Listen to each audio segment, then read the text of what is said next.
शाहिनशाह अफरीदी का नौमौलूद बेटे की तस्वीर के साथ पहला बयान आ गया। कौमी क्रिकेट टीम के फास्ट बॉलर शाहिनशाह अफरीदी ने बेटे की पैदाइश पर एक जज्बाती पोस्ट लिखी जो सोशल मीडिया पर वायरल हो गई।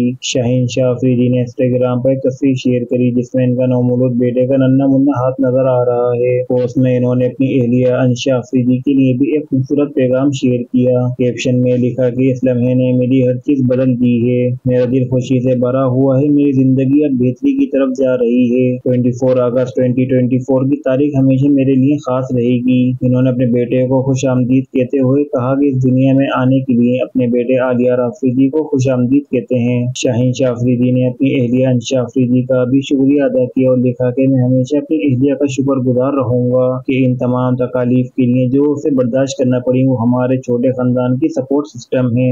इन्होंने इस मौके पर मुबारकबाद और नेक तमन्नाएं भेजने वालों का भी शुक्रिया अदा किया। याद रहे कि शाहिनशाह अफरीदी की शादी मारूफ क्रिकेटर शाहिद अफरीदी की बेटी के साथ गुज़िश्ता बरस 3 फरवरी को हुई थी। शाहिद खान अफरीदी ने अपनी बेटियों की हमरा अपने नवासे को गोद में उठाए हुए प्यार कर रहे हैं। शाहिद खान अफरीदी की बेटियों ने भी अपने भांजे आलिया अफरीदी को प्यार किया। शाहिद खान अफरीदी अपने नवासे के लिए दुआ करते हैं अल्लाह ताला उसे सिराते मुस्तकीम पर चलाए, जिसके जवाब में उनकी बेटियां आमीन कहती हैं। आप सबको वीडियो कैसी लगी नीचे कमेंट में जरूर बताएं। वीडियो पसंद है वीडियो को लाइक करें। डेली मज़ीद वीडियोस के लिए हमारे चैनल को सब्सक्राइब करें।